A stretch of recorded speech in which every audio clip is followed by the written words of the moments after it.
Hello 12 CBSE students. So இன்னைக்கு physics chapter 1ல நம்ம Gauss theorem and its proof தான் discuss பண்ண போறோம். First of all, Gauss theorem எதுக்கு யூஸ் பண்ணணும் அப்படின்னா it's going to be give the relation between total flux passing through any closed surface and the net charge enclosed within the surface. So total flux and அந்த net chargeக்கு நடுவில் இருக்கிற ரிலேஷனை சொல்றது தான் Gauss law. நல்லா புரிஞ்சுக்கோங்க. இதோட ஸ்டேட்மெண்ட் பாருங்களேன். It states that the total flux through a closed surface is 1 by epsilon naught times of the net charge enclosed by the closed surface. சரியா?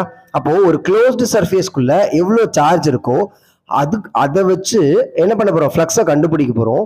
அப்போ ஃப்ளக்ஸ் இஸ் ஈக்குவல் டு என்னவா இருக்குன்றாங்கன்னா 1 by epsilon naught times of the net charge அப்படின்னு சொல்றாங்க.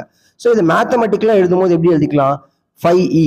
So flux வந்து நம்ம என்னன்னு சொல்ல போறோம், phi e, which is surface integral of E vector dot ds, which is equal to q by epsilon naught times. So இதுதான் உங்களோட Gauss law. So phi is equal to q by epsilon naught times. இதுதான். That means நல்லா புரிஞ்சுக்கோங்க. ஒரு சின்ன ஏரியாவை நான் எடுத்துக்கிறேன், ஓகேவா? இந்த சின்ன ஏரியால let us say plus 2q minus 3q அப்படின்னு சொல்லிட்டு ரெண்டு சார்ஜஸ் இருக்கு.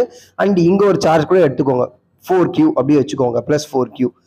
இப்போ what is the total flux in the given area அப்படின்னு கணக்கெடுக்கும் போது ஸோ இது எப்படி எழுதிக்கலாம், phi is equal to plus 2q minus 3q divided by epsilon naught. So டோட்டலா என்ன கிடைச்சிரும் உங்களுக்கு, minus q by epsilon naught. இதுதான் ஃப்ளக்ஸோட வேல்யூவா இருக்கும் இந்த given ஏரியால.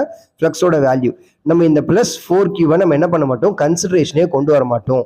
ஏன்னா இவன் ஏரியாவை விட்டு வெளியே இருக்கான். So enclosed by the closed surface. So எந்த சார்ஜஸ்லாம் என்க்ளோஸ் ஆயிருக்கோ அவங்கள மட்டும் தான் நம்ம என்ன பண்ண போறோம், உள்ள எடுத்துக்க போறோம். சரிங்களா? சரி, இதோட ப்ரூஃப் பாருங்க. ஸோ இந்த கொஸ்டின்ஸ்லாம் மிஸ் பண்ணிடாதீங்க. சரிங்களா? இந்த கொஸ்டின்ஸ்ல Gauss law பொறுத்த வரைக்கும் இல்லை Gauss lawவோட அப்ளிகேஷன்ஸ் பொறுத்த வரைக்கும் 5 மார்க்ல ஒரு சப்டிவிஷன்ல வர்றதுக்கு சான்சஸ் அதிகம் போர்ட்லயே. சரியா? ஆனால் ரொம்ப இம்பார்ட்டன்ட் அண்ட் நிறைய கான்செப்சுவல் ப்ராப்ளம்ஸ் இதுல இருந்து வரும். ஓகே, சரி, ப்ரூஃப் பார்க்கலாம். ஸோ ப்ரூஃப் நான் என்ன பண்ண போறேன், ஒரு ஐசோலேட்டட் சார்ஜஸ்க்கு ஒரு ஐசோலேட்டட் பாயிண்ட் சார்ஜ் எடுத்துக்கிறேன், அவனுக்கு நான் ப்ரூவ் பண்றேன்னு வச்சுக்கோங்களேன். ஸோ நான் என்ன பண்றேன், ஒரு ஸ்பியர் கன்சிடர் பண்ணிக்கிறேன். அந்த ஸ்பியரோட ரேடியஸ் என்னது, r. சரிங்களா? அவங்களோட சர்ஃபேஸை வந்து நான் s அப்படின்னு எடுத்துக்கிறேன். இதோட சென்டர்ல q அப்படின்னு ஒரு சார்ஜை வச்சிருக்கேன். Is it clear? ஸோ ஏன் இப்படி பண்றோம் அப்படின்னா, ஒரு சார்ஜ் எடுக்கிறீங்க அப்படின்னா அதை சுத்திலும் ஒரு காஷியன் சர்ஃபேஸ் கண்டிப்பா இருக்கணும். காஷியன் சர்ஃபேஸ் இல்லாம நீங்க காஸ் தியரமை அப்ளை பண்ண முடியாது. ஓகே, சரி. அப்போ இதனோட எலக்ட்ரிக் ஃபீல்டு என்ன வேணும் உங்களுக்கு, எலக்ட்ரிக் ஃபீல்டு என்ன வந்துடும், electric field due to point charge என்னது, 1 by 4 pi epsilon naught on the surface. அந்த சர்ஃபேஸ்ல இருக்கிற இந்த பாயிண்ட்ல நான் எடுத்துக்கிறேன் அப்படின்னா 1 by 4 pi epsilon naught q by r square. இதான் நமக்கு ஃபார்முலா. சரி, அண்ட் இவனோட எலக்ட்ரிக் ஃபீல்டு எந்த டைரக்ஷன்ல இருக்கும், electric field will be radially outward in all possible directions. சரி, நான் என்ன பண்றேன் அப்படின்னா ஒரு சின்ன ஏரியாவை நான் கன்சிடர் பண்றேன் இந்த இடத்துல. ஃபர்ஸ்ட் நான் இந்த சின்ன ஏரியாவுக்கு, இந்த ஸ்மால் எலமெண்ட் இருக்கிற இந்த சின்ன ஏரியாவுக்கு நான் என்ன பண்ண போறேன், எலக்ட்ரிக் ஃப்ளக்ஸ் கண்டுபிடிக்க போறேன். அதை தான் அப்புறம் நான் என்ன பண்ண போறேன், டோட்டல் ஃப்ளக்ஸா மாற்ற போறேன். சரிங்களா? அப்போ எலக்ட்ரிக் ஃப்ளக்ஸோட டைரக்ஷன் எப்படி இருக்குமா, பாசிட்டிவ் சார்ஜ்ன்றதுனால radially outward in direction. And அதே மாதிரி இந்த சின்ன ஏரியா, இந்த சின்ன எலமெண்ட் இருக்கீங்களா, அந்த சின்ன எலமெண்டோட ஏரியல் எலமெண்ட் இல்லை ஏரியல் வெக்டார் எந்த டைரக்ஷன்ல இருக்கும்னா it is also going to be perpendicularly outward in direction. So DS vector இங்க இருக்கு. இது புரியுதான்னு பாருங்க ஃபர்ஸ்ட். ஓகே, அப்போ ஸோ இதுதான் பேஸ். அப்போ ரெண்டு பேருமே எப்படி இருக்காங்கன்னு பாருங்க, E vector and DS vector are in same direction, parallel. So E vector is parallel to ds வெக்டார்னு எடுத்தீங்கன்னா so the angle is going to be what, theta is equal to 0. சரிங்களா? ஓகே, அப்போ சரி, ஃப்ளக்ஸோட வேல்யூஸ் நான் என்ன பண்றேன், flux through ds, flux through ds கண்டுபிடிக்கிறேன். அப்போ என்ன ஃபார்முலா வரும், d சின்ன ஏரியாக்கு தானே. So d phi e which is equal to surface integral of s e vector dot ds, e vector dot ds vector. சரிங்களா? இது நம்மளோட ஃப்ளக்ஸ் ஃபார்முலா. ஓகே, சரி, இதுல இருந்து நான் என்ன பண்றேன், நான் இங்க எழுதிக்கிறேன். அப்போ d phi e which is equal to surface integral of e dot ds cos theta அப்படின்னு எழுதலாம். இந்த தீட்டா வேல்யூ தான் நம்ம ஆல்ரெடி கண்டுபிடிச்சோம். ஸோ பேரலா இருக்கிறதுனால 0 இருக்கு. சரியா? ஓகே, அப்ப என்ன வந்துடும்?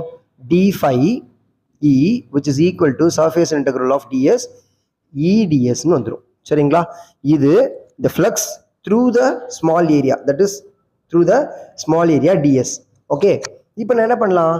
flux through the surface,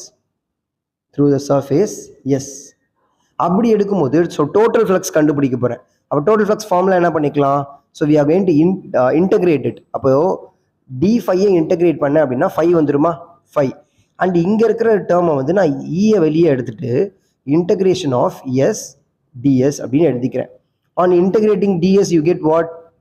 E D S, sorry E S அப்படின்னு எடுத்துக்கலாம். இஎஸ், எஸ்ன்றது என்னது? S is the total area of the surface. Sphere ஓட total area வை எடுத்துக்கிறேன். So E value எனக்கு தெரியுமா? So E is equal to, where is E? Yes, here is E.